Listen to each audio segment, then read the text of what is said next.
them with concrete or something. On the other hand, if you had that barrage, then the Thames would probably make a significant difference. But yes, it's a planning approach. It's not. You can just look out here over the Thames. At high tide, everything is built just above high water level. So as the sea rises up, so the risk of flooding goes up. The space under the bridges reduces. Things like sewage and drains will be able to discharge less readily to the Thames. So it invokes a whole set of problems, and the solutions are quite complex and take time to implement.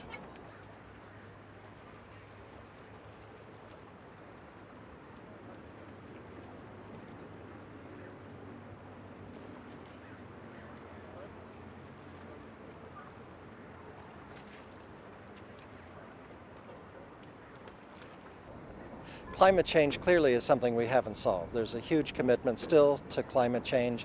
We're going to have to deal with that. Atlantis allowed us to look at one of the big risks, one of the long-term risks, one of the unchangeable impacts. It helps to formulate thinking about how we can move forward on managing those kinds of risks. If you don't do anything, this area is clearly underwater every high tide. I mean, basically where these people are walking would be under 2 or 3 meters of water every tide.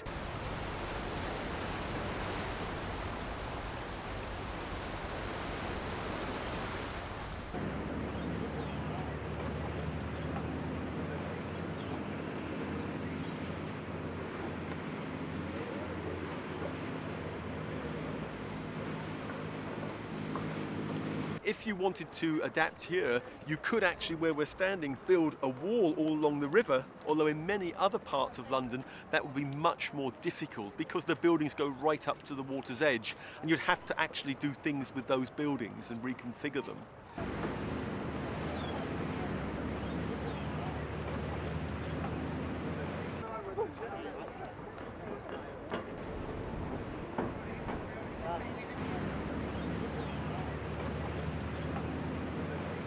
But there isn't. But it's not like there's not an issue of like the foundation.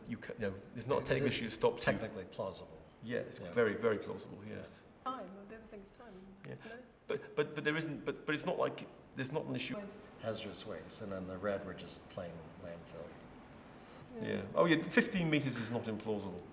How long are you string? If you put in a barrage, you will still have to raise the fences along here, but it'll be much more controlled. There are really two options that we started with. One was protect the City of London, protect the metropolitan area as it is expanding in the present, and that would be a huge barrage, 10 kilometers long, something like that, at the mouth of the Thames River, quite a long ways east from the city. Something like 20 feet high. It's a very tall, bulky presence.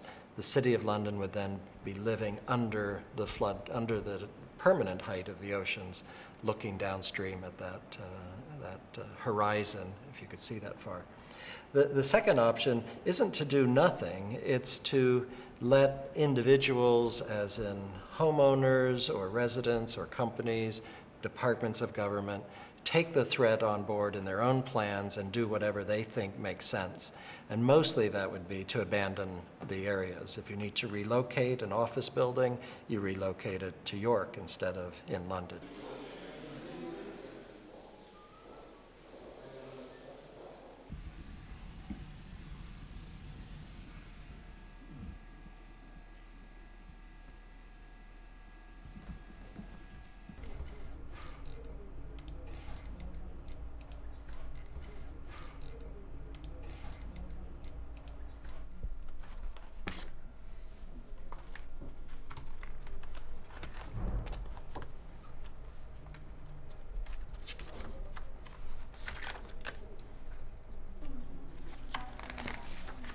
I was asked to play the role of the Mayor of London, which was fairly challenging.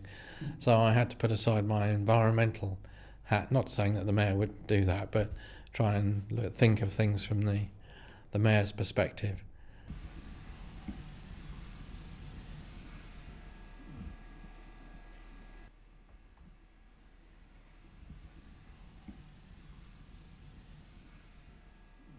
When you interview people, they quite often sound very, very definite about how they see the future and what might happen with this kind of scenario. But when you get them in a group and you get small discussions going and you input different kinds of information and people hear what other people are saying, they quite often change their opinions.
I think that when you get people to play roles, that you can tease out more insight than one might think. That it became, in essence, there were two groups. There were those people that said we have to protect London, and there were those who said we have to retreat.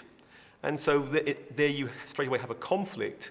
And I think in terms of responding to this challenge, that raises one of the key outcomes of Atlantis, that maybe we couldn't actually agree what we would do in response to a big challenge, and therefore we may find it rather difficult, because without consensus, how do you act as a society towards a major threat? It is interesting, to me anyway, as an American, that the EC leads this sort of integrated assessment. It's very difficult, or at least much more difficult in the US, to get big multidisciplinary teams together. But I think we just need to. Might be worth a word with. Will do. Sorry.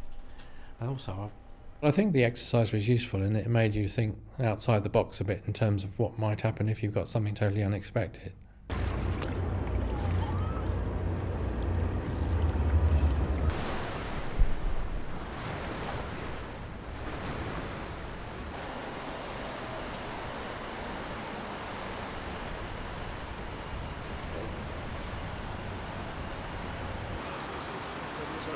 Essential water stored.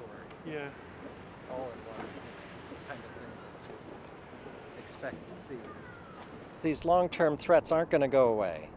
The world is changing. Climate change is causing just unprecedented changes. When we started Atlantis, we had no idea we'd be where we are now in terms of the observed impacts attributed to climate change.